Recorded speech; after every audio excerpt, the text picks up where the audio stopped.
certain registry from the IPOFIL or from the Intellectual Property Office of the Philippines. Talking about intellectual property system, as discussed by Prof. Jerk Bato from EBSU, we have here the different IP system. We have here the most important protection that we are aiming to for every one of us is about the invention or the patents. If we feel the application for a patent or invention, we pull to the utility model or the UM. We have also not so famous in our university the industrial design because as we observed that only few applications try to fulfill about the industrial designs. Now we have also the copyright or the related rights, which are preferably more on the books or more on the literature that we created in our university. We have also the layout designs of integrated circuits. This is famous to the IT people. We have also the geographic indications as emphasized by Prof. Buto, that this emphasizes on a certain topics that connotes on the signature of the certain province or a certain area. We have also the trademark or the service marks. About the trade secrets, although this is not to be applied for a certain registry from the IPOFIL, but we have also to pass or to submit certain documents that it will denotes that a certain trade secret is already recorded as your own trade secrets. This is the heart of we say yung bakit nagkakaroon ng pagkakaiba yung IP natin doon sa iba. Bakit masarap ang Coke in comparison to other soft drinks. So doon. Now talking about the protection as defined by Republic Act 8293 as the Intellectual Property Code of the Philippines. It refers to the inclusive rights granted to owner of a particular form of intellectual property. Exclusive rights enable, or these exclusive rights enable the owner to prevent other from using or copying or reproducing their creation without the permission from the author or from the inventor. So this is famous in our university that our students are just making copies of a certain IP creations without any form of permissions from the author. Now, talking about the IP protection, we have the so-called patents.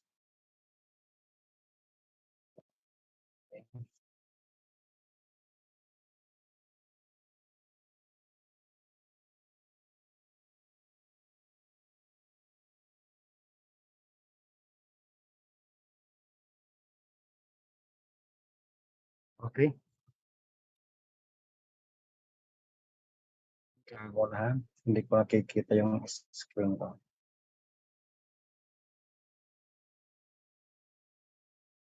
Okay.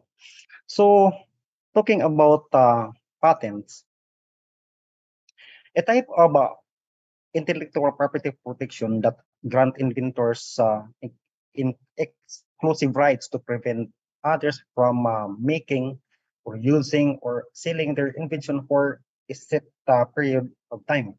When we say set period of time, this refers to a certain period that IP is protected. Like for example, you have that IP protected from IPOFIL. It will take about only 20 years. Then after that, it will be a public domain. Okay. Now, when we have this individual, we have this requirement for patentability. Okay. So our patent document must have these three requirements. Actually, we have here the novelty or the newness of the invention. It must have the improvements from an original one. Like for example, kung mayroon tayong upuan, the original seat that we have has a four-legged stand, no? Pag mayroon ka ng anim, so mayroon mong bago. So this is so-called a novel or the new improvements of the certain or a IP. Now, the second one is the industrial applicability. This has something to do on the usability. So, pag yung na-invento mo ay gamit sa komunidad, yun, papasa doon sa industrial applicability. Hinawag lang yung makakasira sa sa komunidad dahil it will not be granted and it will not pass through the industrial applicability. Ang mahirap dito yung pangatlong requirement, yung sinasabing inventive step. So, it must not be obvious to a skilled person. So, what is meant to say by prior art as defined by the Republic Act 8293 in the section 1023? Prior art is everything made available to the public by means of written description, oral description. Mahilig tayo mag-submit ng international forum or fora. So, nangyayari, kung napresent na natin doon sa conference, hindi natin in-apply muna na yung for protection yung technology natin. So, it will be a form of prior art. Pero maganda lang dito, mayroon tayong sinasabing 1 year prejudicial period. So, it means to say that if you already presented your technology, you must apply for protection na hindi aabot ng 1 year from the time that you presented your technology. Dahil pag lumabas ng isang taon, your presentation of the technology will become a prior art. So by use or in any means that anything that we can find ways documents that before the application of your technology, it will become a prior. Isang sample dito yung ginawa kong application sa technology ko. Ang nangyari, I applied for invention. Then it was withdrawn because of certain miscommunications within the office. So, in-apply ko uli yung application ko. So, yun. Ang technology ko ay nag-isa ko sa sariling mantika. So, the original applications that I have because it was already published at the e-gazette of Epofil. So, yun ang naging prior verse ng new or second applications. So, yun ang tatandaan natin. Now, that is for the inventive step we have here. It is not obvious to a person that is according to the Republic Act 8293 in section 26. So if we have here, for example, invention A, B, and C, then our preference for the prior art 1 is A and B, and you have your prior art preference 2 is C. So combining these three parts will be an obvious to a skilled in the art. Okay lang yung pag combine yun ng ABC ay mayroon siyang sinatawag na technical effect, mayroong pagkakaiba. As a common example of this technical effect is that pag yung ballpen mo, tinagyan ng lead light o light emitting diode, pag walang effect yung light mo doon sa penmanship ng pen mo, yun ay magiging obvious. So, hindi yun magkakaroon ng inventive step. Pero, pag naglagay ka ngayon ng light doon sa pen mo, tapos yung penmanship mo na hindi maganda ay naging kalintulad ng typewriter. Yun, mayroon siyang tinatawag na technical effect. So, papasa din yun sa inventive step. Okay. Yun, dito sa invention, sa industrial applicability, madala lang ito. As long as na yung ginawa mo ay magagamit doon sa industry o sa community. Ang nangyayari dito 'pag, pumasa tayo din sa industrial applicability at saka doon sa, novelty at hindi pumasa doon sa inventive step, so we fall under sa utility model lang. So it will, just, last for about, 7 years na protection.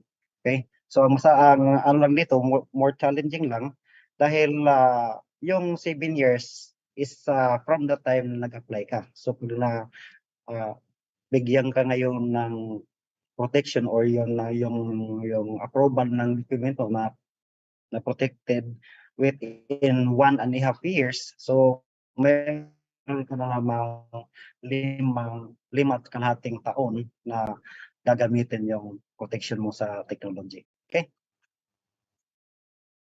So when we say industrial applicability, it includes all manufacturing, extracting, and, processing activities of enterprises that, were carried out continuously, independently, and, for commercial, gain. So industry connotes that, need not however have been conducted for profit, and, a product which was shown to be useful to cure a rare disease could be considered capable of desired application even if it had ever been intended for use in a predator. Okay? So, doon naman sa trademarks. Type of, intellectual property protection, in the forms of, words or names or symbols or any device used by a person or entity to identify and distinguish their, goods or services from those of others. Isang, malapit na halimbawa dito yung ano, yung dahil sikat na sikat yung Jollibee. Mayroon tayong, pagkain ngayon o fried chicken na sumisikat din sa Takilya ngayon doon sa ano, sa local markets natin, yung Crispy King. So kung makikita natin, ginagaya ngayon ng Crispy King yung kulay ng Jollibee dahil sikat ang Jollibee. So even yung kulay ng ano, ng tindahan mo plus yung produkto mo ay magkakaroon din tayo ng infringement. So doon sa trademark mo lang, malaking bagay na yun, malaki ng negosyo yun dahil mayroon talagang mga lawyers sa mga company na ang target nila ay, humanap ng mga, entity or establishments na gumagaya ng produkto nila. An example of this also was, the Jansi Motors Corporation. Kung, ah, nalaman niyo yung nangyari sa Jansi, isang produkto ng o kumpanya ng motorcycle that was sa late 1990s or early 2000. Ang nangyari doon, um, lahat or almost the parts of, the Jansi motorcycle are synonymous or same with the Honda motors. So nagkaroon ngayon ng kaso. So doon sa kaso, tiningnan na ang mga parts ng Jansi ay kahalintulad ng Honda or parts ng Honda dahil ang proof naman doon ay kung nasisira yung Jansi motorcycle, bumibili doon sa parts ng Honda. So nagkaroon kayo ngayon ng kaso. So ang mga parts ngayon that is already marked or, protected by Honda are already used by Jansi. So ang nangyayari ngayon na talo yung Jansi Motors. So ang nangyari, lahat ng Jansi motorcycles ay sinira at ipinaklos yung company. So yun ang isang protection ng ang trademark na ginaya tapos ngayon kinasuhan, ngayon nawala. Ito mga sikat na ito ng mga trademark. Itong malaking M stands for McDonald, no? So kahit na yung Philips screwdriver, ang Philips is yung brand ng screwdriver. Pero mayroong gumagaya, nilalagyan ng additional L ang Philip na screwdriver. So yun ay, ginaya nila. So pag ang tao bumili kaagad ng Philips screwdriver na hindi ma-observe yung dalawang M, so ang nasa isip nila ay Philip talaga na original. So itong mga produkto na sikat not only in the Philippines but worldwide. So, okay. Next, so this is,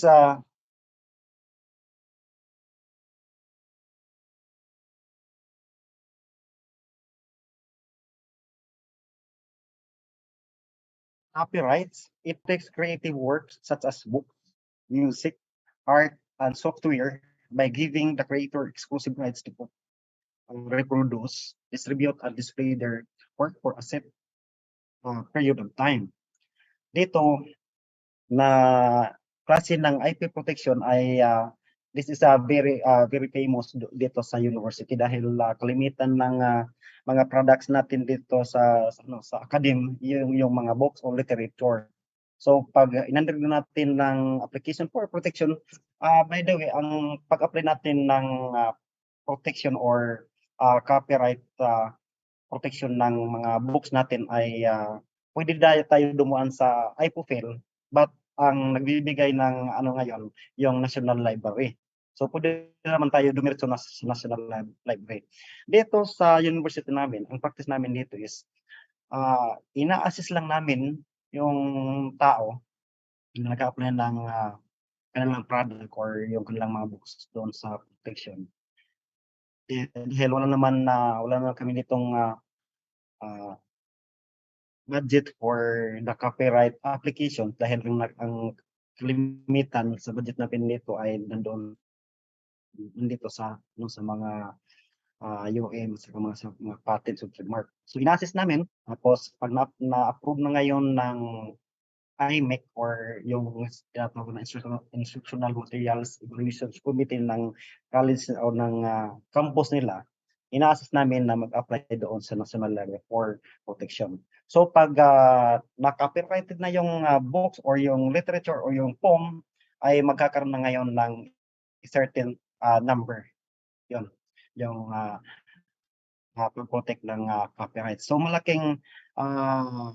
mas malaking usapin ito sa copyright doon sa mga colleges na it's more on literary arts or literary works ng products nila, no?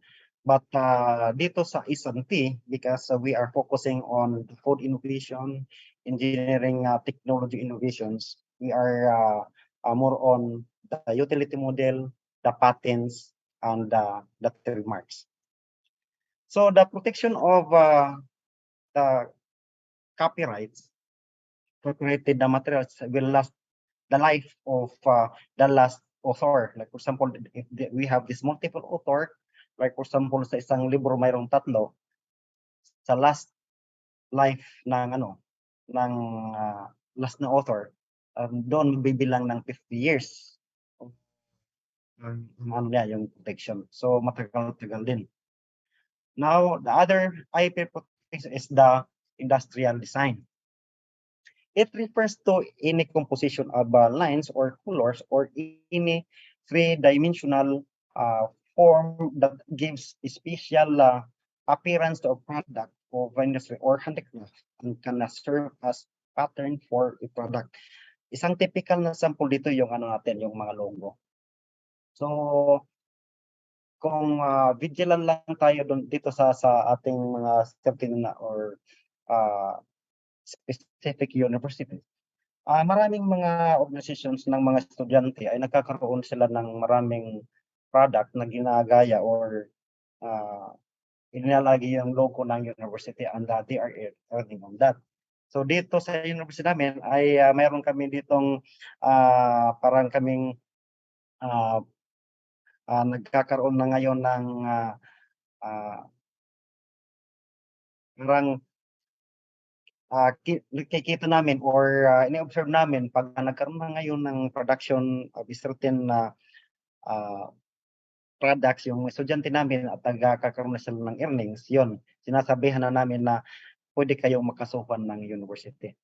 So yung industrial designs is not just for the university but also doon sa mga nagproproduce ng mga handicrafts, ginagaya yung mga designs, yung mga kulay. No, the protection of this one is 5 years from the filing date, no? And this could be renewed for 2 consecutive periods and also for 5 years. Next to this is we can also have this protection for the trade names. as what discussed by Prof. Bato, the geographical indications, the layout designs, and integrated circuits and disclosed information for trade secrets. This is based on the Republic Act 8293, known as the Intellectual Property Office of the Philippines. Okay. Now, talking about the trade secrets are type of IP protection that keep valuable information confidential to prevent others from using it for own benefits. Now, example of trade secrets include the customer's list, manufacturing processes, and marketing strategies. This is we have also a Republic Act on this. Republic Act number 10055, known as Trade Secret Acts of the Philippines. Okay, so I think that's for my presentations. Again, good morning, everyone.